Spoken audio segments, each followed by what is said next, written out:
Okay, so I know that a lot of you guys as teachers are doing Zoom meetings, and we may do Zoom meetings eventually also, but I've kind of been debating between Zoom meetings or YouTube videos. And the nice thing about YouTube videos is that YouTube videos you can go back and you can watch over and over and over again as many times as you need to. So for right now, I think I'm just going to continue to just do YouTube videos and post YouTube videos for you guys. Eventually, we might get to do some Zoom meetings also, but I think for now this is going to work, and you'll be able to watch them as many times as you need to. The only downside of this is that I am going to have to keep them brief. So when I'm actually doing a lesson and teaching something, it's going to be important that you're reading through the lesson beforehand. You need to make sure that you're following the web page and doing the assignments and the things that you're being asked to do in the order that you're being asked to do them. So what I want you to be doing is reading through the section and reading through the parts that I assign you to read through first. That way you kind of have an idea of what the lesson is about, and you have a little bit of a foundation before you watch the video, because the videos are going to be short and sweet. But what I do want you to do is, if you watch the video and it's too short and sweet and you're still a little confused and there's still some things in there that I didn't cover, maybe that maybe you still have questions on or you're still confused about, I want you to email those things to me. Email me your questions so that I can do other shorter videos afterwards to make sure that we're covering all of our bases and that you're understanding everything that you need for these lessons, because the initial lessons are going to be very short and sweet and simple. So we're getting to back to some new stuff. We're getting back into the textbook. Today we're going to talk about section 9.1, which starts on page 442, and it's all about radicals and rational exponents. So let's just talk about those two things really quick. What are radicals and rational exponents? They go together, even though initially they don't really seem like they should, but they do actually go together, which we'll get to in a minute. Radicals are your roots, your square roots. You guys are most familiar with the square root, like the square root of 4. If I give you this kind of radical, we would say, okay, well, that is the square root of 4, which means that, well, first of all, its root is 2. We don't typically write a number in here, but it does have a particular root. And if there's no number there, we assume that it is a square root or a root of 2. And it just means that something got multiplied by itself to give us that number. So the square root of 4 is going to be 2. You guys are familiar with that. You learned all about that back in middle school. In Algebra 1, you learned all about radicals and square roots. Now, if you look in the book, if you read through everything in the book, sounds a little complicated. So I'm going to try to simplify this for you and just kind of give you the nuts and bolts of what you need for this lesson. So basically, if you look in the book, it talks about something called an nth root. An nth root, it's written like this. And an nth root just means that n is a number, and it can be any number you want it to be. So you guys, again, are most familiar with the square root, where the root is 2. But you can actually take a root or a radical of any root that you want. So for example, I might want to find the cubed root of 8. That would look like this. This is the cubed root of 8. Notice that there's now a 3 here rather than either nothing or a 2. So if it's written like this is a cubed root of 8. The root is 3. And that means that something got multiplied by itself 3 times to give me that number. So something times something times something is going to equal 8. Okay? The question is, what is that number? Well, if you think about it, it's going to be 2. If you multiply 2 by itself 3 times, 2 times 2 times 2 is going to equal 8. Okay? You can also have 4th roots, 5th roots, 6th roots. You can put any number that you want to in this little part of this radical, and that's what we call the nth root. It tells you how many times the number is getting multiplied by itself to give you that number. Okay, square roots is what you guys are used to doing, but you can do any root that you want to. So that's kind of the introduction of this lesson. These are radicals. Now you may be wondering, okay, well, what about the second part? What's a rational exponent? A rational exponent, the word rational comes from the word ratio. And ratio means fraction. You typically in math, when we talk about a ratio, we're talking about a fraction. So a rational exponent is a exponent or a power that's a fraction. So for example, I'll tell you what, let me erase this. We'll come back to some more of that later. But a rational exponent would be something like 2 to the 2/3 power. Whoops, hold on. Or it might even have a variable as a base, and it might be x to the 2/3 power. That is a rational exponent. It's a power that's a fraction. And these two things, radicals and rational exponents, seem completely unrelated. But if you look at the top on page 445, if you look at page 445, top left, that is a very important part of that lesson.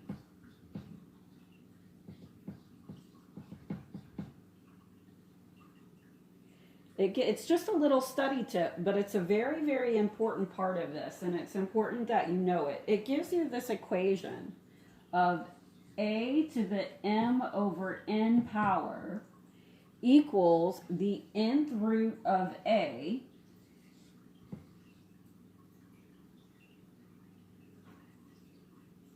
to the m power. Very important equation. You may not know this equation. This is really more Algebra 2 stuff that we're starting to get into now. So this may be something new for some of you guys. You need to know this equation because this equation tells you how to convert back and forth from what we call power form. This is power form because it has a power in it, to radical form. This is what we would call radical form because it has a radical in it. Okay? They actually can be written in either way. A rational exponent can be written as a radical, and a radical can be written as a rational exponent. And this tells you how to convert back and forth from one to the other. So, for example, if you want to go from radical form to power form, the power on your radical is going to be the numerator of your fractional power here. And the root of your radical is the denominator of your power, your fractional power there. Okay? If you're converting from power form to radical form, the top number, the m, is your power. The bottom number, the n, is your root. You need to be able to convert back and forth. Why? Why is that important? Because sometimes when we're simplifying expressions, we have to convert from one form to the other. Okay? And if you're looking at page 445 in your book, the next part of that lesson, the next thing that you see on that page is a summary of your rules of exponents. Those are your power rules, which we've done before. You learned power rules back in Algebra 1. We've reviewed power rules in this class. You've taken a test on them, so you should be familiar with those power rules. The reason why you see them popping back up again in this lesson is because sometimes whenever you're simplifying these expressions, you have to use those power rules again. So they haven't gone away. They're coming back to haunt us in this chapter. You may have to use some power rules when you're simplifying some of these problems. Okay? So that's kind of like the most important things that you need to know in order to be able to complete the problems in this lesson. Really from here, it's kind of just going through the examples and looking through the examples and just kind of doing them and making sense of them. I'm just kind of looking through the examples just to see what are the other very most important things that we need to talk about. I see one thing I might want to mention. So back in Algebra 1, your teacher probably told you that you can't ever take the square root of a negative number. So for example, if you want to take the square root of -4, you can't do that, because the square root of -4 means what times itself is -4. Well, there's no number that will work for that. 2 times 2 is +4. -2, here, let me write that down. 2 times 2 is +4. -2 times -2 is also +4. There's no way to multiply a number by itself to get a -4. It's impossible. You cannot do the square root of -4. Now, for you Algebra 2 people, you might be saying, but you can. And you're right, when you get to Algebra 2, you learn about imaginary or complex numbers, and you find out that the square root of a negative is actually an imaginary number. I have good news for you. We're not going to go there in Math for College Readiness, so you don't have to worry about that in this class. We are not going to talk about imaginary numbers. So as far as we're concerned in Math for College Readiness, we cannot take the square root of a negative number, because you can't and get a real number answer.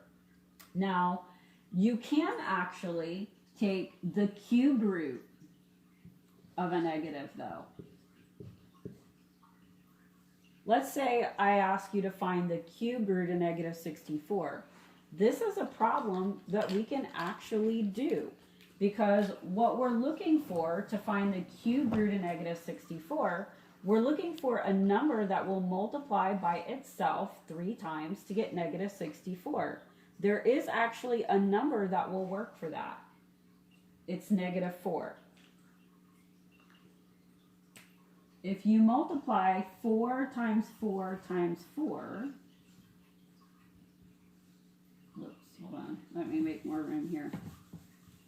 Here, I'm going to do it underneath. If you multiply 4 times 4 times 4,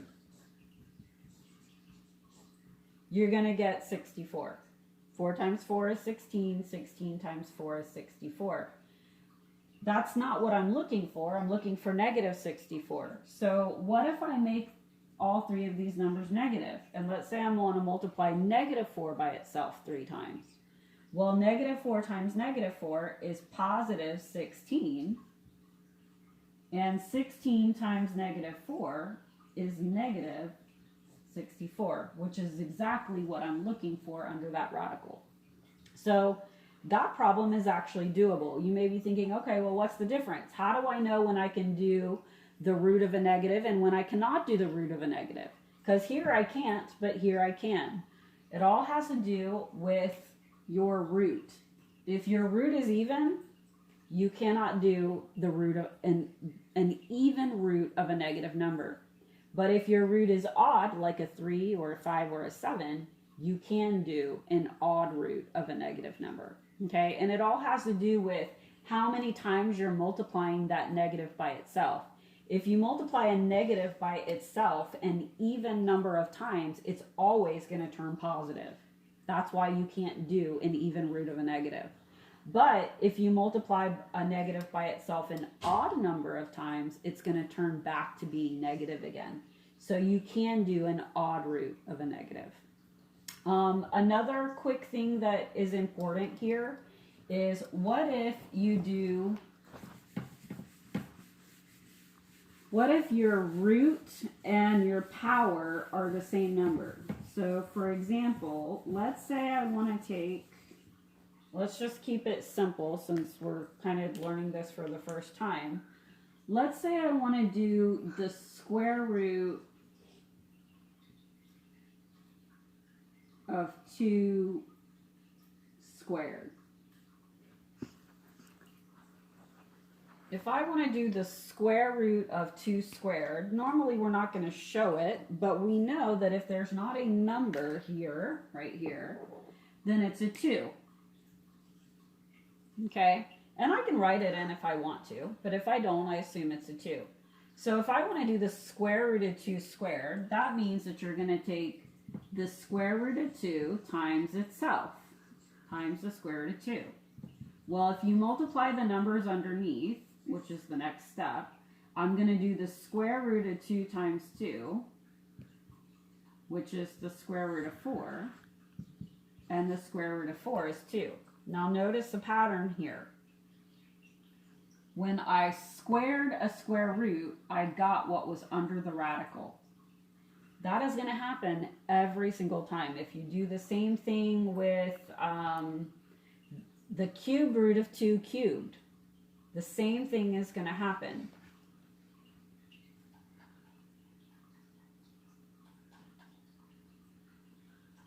What happens is the power and the root, anytime they're the same, they cancel each other out and you just get the number under the radical. That's always going to happen, no matter what your root and what your power is. If the root and the power are the same, they're going to cancel each other out and you're going to get whatever's under the radical. Now you may be thinking, okay, well how and why does that work? The reason why that works is because it actually goes back to that original equation that we were talking about earlier, where we talked about how a to the m over n power is the same as the nth root of a to the m power. So let's say I have, well, let's go back to the one that we just did. Let's say I have the square root of 2 squared. Well, if you convert that into power form, you're going to take this a number, the number under your radical, becomes the base of your power. So that's a 2. M is the power on your radical, which is 2, over n, which is your root, which is 2. Okay? Well, what happens is your power and your root are the same numbers. So you're dividing a number by itself, so that becomes a 1, and anything to the first power is just itself. So that's why you're always going to get whatever's under the radical back again. Because when you go to change its form and you divide the power by the root, it divides into 1, and so you just get that number. Let me see. We've kind of, I think, covered the basics of what you need to know. There is a lot more covered in the section. So there's a lot more to look at. There's a lot of examples to look at, but obviously I don't want to go crazy here. So just remember, if your negative is outside of the radical, the negative just follows down. Just simplify it the way that you normally would, and just let the negative follow down in the front.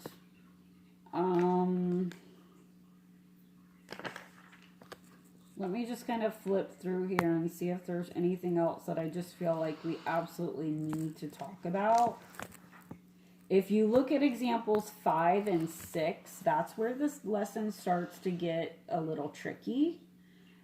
Just remember, for those examples 5 and 6, you're using power rules there, and you also may have to do some converting back and forth, either from power form to radical form, or possibly from radical form back to power form. Example 7, that's on page 447. That's just evaluating radical functions for certain values. Don't make that harder than it is. That's just a plugging in thing. So example 7, all you're doing is taking the value for x, which in that case is 4. You're plugging that value into the function for x, and then you're just simplifying. So that's nothing different than what you've done before. If you look at example 9, finding the domain of a radical function, just remember, finding the domain of a function means that you're finding all of the possible x values. So if it is a radical function, let's just look at that one real quick. We're jumping to the very last example, example 9, and it gives you this function f of x equals the square root of 2x minus 1.